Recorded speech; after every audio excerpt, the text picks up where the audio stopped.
Приветствую всех на моем канале, подписывайтесь, кто еще не подписан, нажимайте на колокольчик, чтобы не пропустить уведомления о выходе очередного видео. Один из самых частых вопросов у меня на канале в комментариях: как восстановить тургор листьев орхидеи, почему листья орхидеи теряют тургор. Отдали мне такую орхидею на реанимацию, и как часто я вам отвечаю: проверяйте корни. Недостаточно корней, когда орхидея начинает терять тургор. Смотрите, орхидея при транспортировке даже уже вылетела из грунта, потому что мало корней, нечем держаться за этот грунт. В этом случае, видите, где-то корни, наверное, гнили, потом корни высохли, мало корней, поэтому орхидея потеряла тургор. И пока не нарастет достаточно корней, тургор восстановить этот нельзя, надо нарастить корни. Но здесь, смотрите, орхидея при этом еще и цветет, поэтому сейчас мы с вами ее зачистим, посмотрим, что с корнями, и либо посадим ее в новый грунт, либо отправим вот реанимационную тепличку, я подготовила, обработаем ее витаминками, в общем-то проведем все реанимационные действия, чтобы спасти эту орхидею.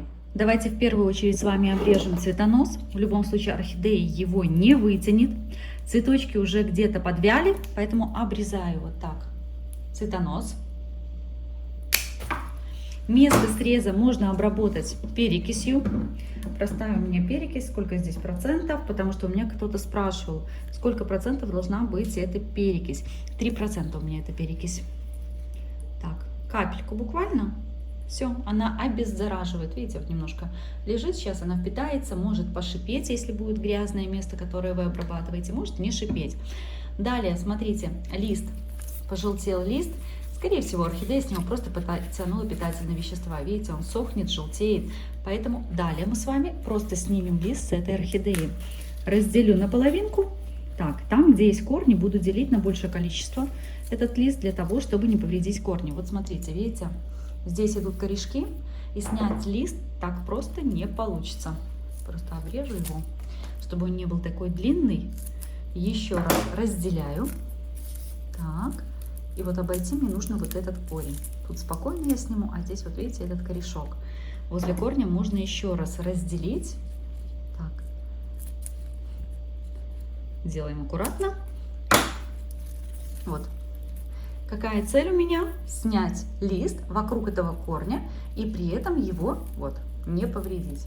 Вот таким образом, видите, вокруг корешка, получается, я снимаю вот этот лист. Вот так. И еще где-то у меня была часть. Можно пинцетиком взять, вот это снимать. У кого длинные ногтики, можно ногтями это, конечно же, снять. Сейчас потяну посильнее этот лист. Где-то еще часть осталась. Надо снять, убрать просто все. И вот вторая часть, тоже большая, этого листа. То же самое, смотрим.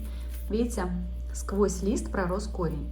Даже, может, вот здесь потяну, разделю сразу, для того, чтобы снять лист вокруг этого корня. Все. Видите, вот это место, которым лист крепится к стволу орхидеи, я его сняла. И здесь у нас что? Тоже сейчас я потяну. Все, лист я сняла. Кроме того, здесь, смотрите, есть такие остатки старого листа. Не то чтобы его педантично надо полностью снимать, но вот насколько у меня получится спокойно его снять, где он снимается, я его уберу. Почему? Вот эти остатки, если оставлять, то орхидея будет наращивать вот здесь новые корни, и они просто не смогут пробить, потому что очень-очень твердая становится вот эта ткань, и новые корни не смогут прорасти, они будут просто куклиться и не прорастать. Поэтому я стараюсь с шейки орхидеи, где-то со стволика орхидеи, для того, чтобы росли новые корни, убирать эти листья. Тут и через зеленые листья бывают корни, да, куклицы не прорастают, а через вот эти сухие, так и тем более, они тогда прорасти не могут. Вот так. Поэтому зачищаю. Опять же, не фанатично. Если вообще не снимается, ну, значит, оставляйте. Вот смотрите, такая вот причина. Вот то, что я вам говорила. Видите, как раз растет новый корень. Если бы я сейчас не сняла вот этот старый лист, он бы просто закуклился. А так на шейке я сразу вижу новый корешок.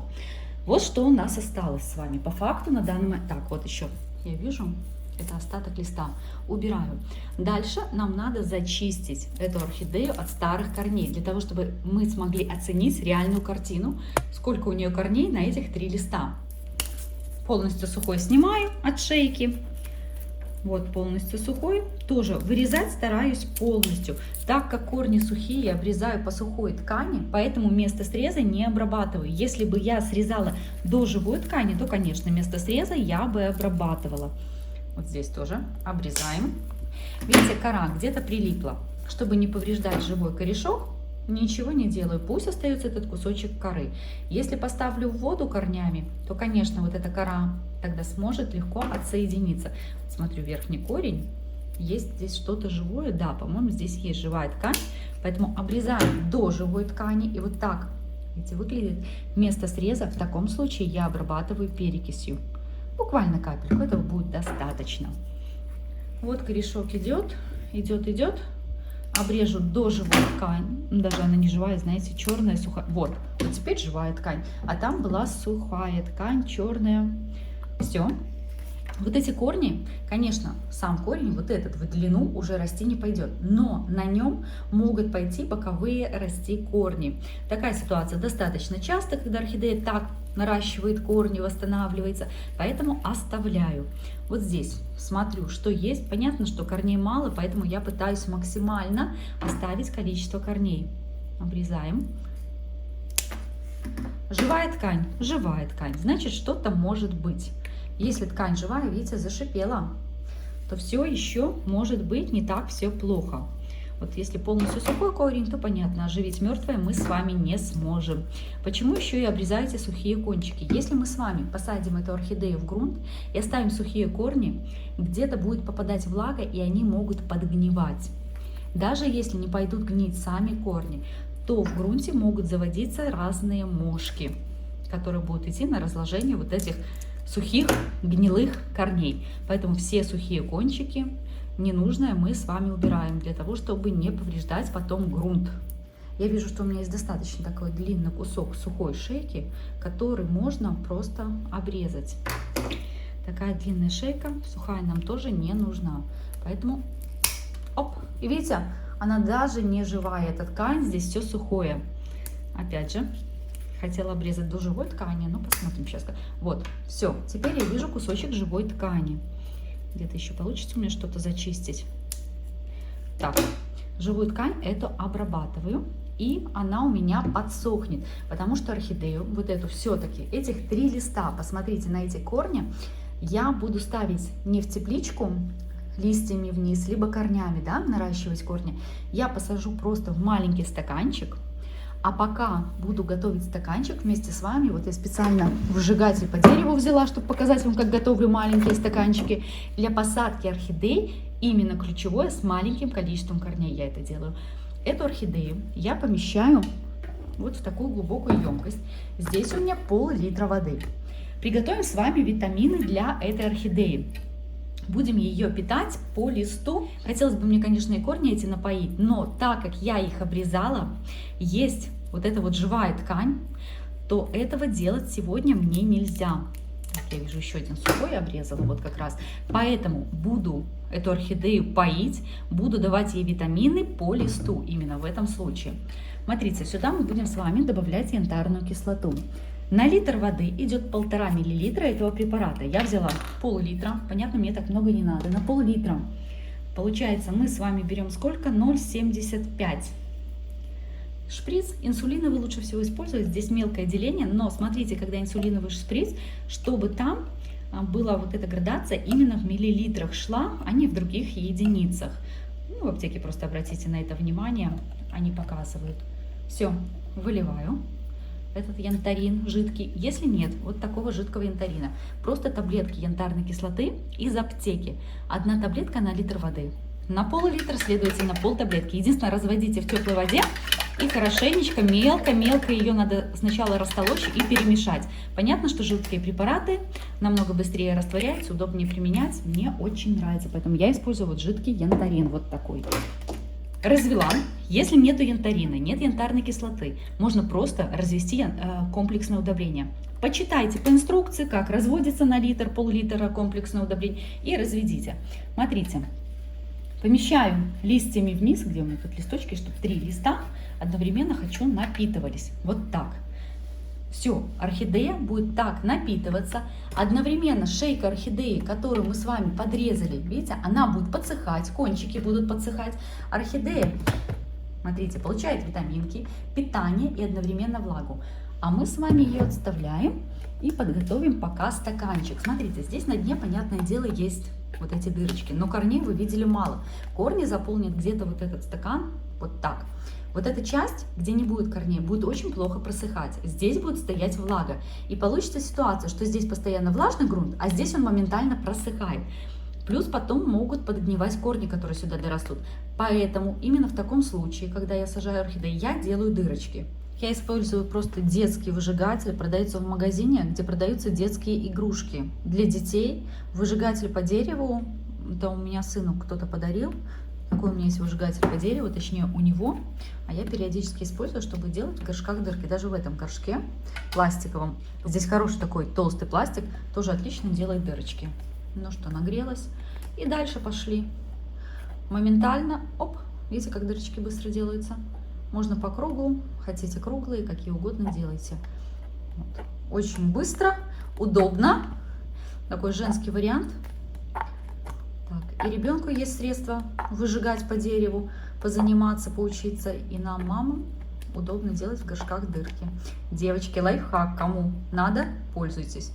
Ну что, столько дырочек не хватит по этой длине. Видите, они где-то небольшие. Ну все, в принципе, достаточно. Внизу это я когда-то еще гвоздем мучилась, делала. А сейчас вот так быстренько и все. Вот этот цветонос, который я срезала, смотрите, из почки шел расти еще один новый цветоносик. Это нам не нужно. Все я обрезаю. Вот эта почка, которая открылась, я тоже уже обрезаю. Просто так, вот у меня живая почка, где-то вот так обрежу. И смотрите, остается вот такой цветонос с двумя живыми почками. Попробую поместить в бутылку с водой, а вдруг вырастет детка. Как вот на этом срезанном цветоносе получить детку в бутылке с водой, у меня есть отдельное видео на канале. Ссылочку оставлю в описании под этим видео. Это мы с вами убираем. Орхидея уже напиталась, знаете, даже 20 минут прошло, как она стоит в этой водичке, поэтому можно ее уже пересаживать. Берем горшок, и так как в нижней части вообще не будет вот здесь корней, хотя бы немного я насыплю просто керамзитом, он будет выступать как дренажный такой слой, чтобы именно не застаивалась вода. Где-то даже, наверное, за много насыпала. Сейчас чуть-чуть уберу. Все-таки, видите, там корни, они есть. И я надеюсь, быстро пойдет в рост, поэтому вот так. Кору использую не крупную. Вот такая у меня здесь кора, смотрите, разные фракции, но по сути она не крупная. Вот эти крупные кусочки можно даже убрать. И тоже здесь присутствует в составе, просто сразу идет, видите, такой мелкий-мелкий керамзит и немножечко уголька. Так, насыпаю на дно, все равно здесь корней не будет. Заполняю вот так этот горшочек сразу. Так. Сколько? Достаточно или больше надо? Сейчас попробуем. Или меньше, наоборот, придется мне убрать. Так, так, так. Размещаю сразу и все корни направляю вниз в грунт. Смотрите, в принципе, наверное, я правильно все и сделала. Укладываю корешки. Знаете, даже за много я насыпала вот этой коры. Можно и меньше использовать коры. Вот так. Проверяю. Заполняем. Знаете, когда корни размещаете в грунт, смотрите, чтобы они росли вниз, не были направлены вверх, потому что, к сожалению, такое тоже бывает, когда размещаешь, что корешки разворачиваются, начинают смотреть вверх. Вот то, что нам надо. То, что она размещена не посередине, видите, смещается, потому что корни так идут, ничего страшного. Наша с вами цель сейчас, чтобы эта орхидея пошла в рост. Как только здесь нарастут достаточно корни, смотрите, корень в стадии роста, супер, это очень хорошо, восстановит орхидея тургор, даже если нижние листья, что очень часто, они 100% уже вот с такого состояния, видите, они уже 100% не восстановятся в нормальное состояние. Вот этот лист, да, у него перспектива хорошая, он еще не так пересушен. Вот этот лист не восстановится полностью, вот этот лист тоже. Но новые вот эти листья, которые будут расти, они уже будут в хорошем тургоре. Засыпаю просто вот этим мелким грунтом. Вот так. Видите, вот хороший. Вот этот корень, который шел с корой, он так и останется у нас с корой. Сейчас я его где-то подопру немножечко вниз. Направлю. Знаете, здесь даже дренажный вот этот слой можно было и не размещать по количеству корней. Вот если бы их было поменьше, то да. А здесь может быть, может не быть, конкретно в этой ситуации. Вот так. Видите, кора не крупная, и поэтому очень-очень хорошо она укладывается здесь. И даже простукивать, может быть, мне не придется. Так, крупные кусочки я убираю, конечно же. Вот так. Давайте с этой стороны тоже, потому что, видите, корешки остались не просыпанные. тоже засыпаю, укладываю. Что касается полива, смотрите, корни очень сухие. Да, я дала орхидее влагу по листу. И обязательно буду ее опрыскивать сейчас каждый день. Сейчас вам покажу, мы еще конструкцию с вами доделаем, чтобы поднять влажность этой орхидеи и дать ей влагу по листу.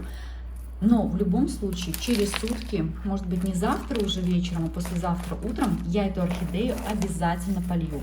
Вот этим корешкам надо влага. Но так как было много обрезки, вы видели, я обрезала практически каждый корень. То, естественно, сейчас ее поливать нельзя.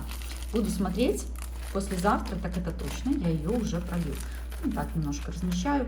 То, что есть где-то воздушные карманы, это неплохо. Это может быть такое, но опять же, и болтаться при этом орхидея не должна. Все равно держаться в грунте, это она должна. Так, вот так даже где-то размещаю. Корни у края горшка есть, по этим корням мы с вами будем следить за состоянием орхидеи. Должны быть корни. Так, у края горшка, смотрите, видите, какой большой воздушный карман. Если очень получились большие воздушные карманы, вот держим орхидею за стволик и за заднюю стенку горшка я держу, и вот так вот просто тихонечко простукиваем. И тогда кора падает на дно и заполняет где-то вот эти воздушные карманы. Видите? Все. Вот так орхидея сейчас будет находиться. Смотрите, дырочки есть, грунт будет дышать, влага лишняя будет уходить, корни мы с вами через сутки прольем, но обязательно, как я вам сказала, ежедневно я буду просто вот так, мой любимый опрыскиватель, проходить и опрыскивать листья орхидеи снизу и сверху. Также для того, чтобы поднять влажность этой орхидеи, можно соорудить такую конструкцию. Смотрите, берем простой пакет, вот так, берем пакетики, надеваем на листья, сверху вот так завязываем. Все. И листья, получается, здесь для них будет создана повышенная влажность. Ежедневно вот так опрыскиватель туда прямо в пакет. Пару впрысков я делаю, все, влажность подняла. С одной стороны и со второй стороны тоже на лист можно надеть просто небольшие пакеты, чтобы, знаете, они под своей тяжестью тоже не тянули листья вверх. Можно надеть. И если есть возможность, вот так на что-то опереть. Даже на горшке, знаете, с орхидеями, которые рядом стоят, так на один горшочек и на второй, чтобы листья имели вот такую форму. Будем за ней наблюдать. С одной стороны, я оставляю пакет, сейчас возьму какой-то маленький все-таки пакетик, надену на второй лист. Напишите, пожалуйста, кому интересна дальнейшая реанимация этой орхидеи и необходимо, если показать первый ее полив, дальнейший уход, также напишите это в комментариях, тогда обязательно покажу. А всем, кому понравилось это видео, кому было полезно это видео, ставьте лайк, подписывайтесь на мой канал, чтобы не пропустить очередное видео. Пока-пока!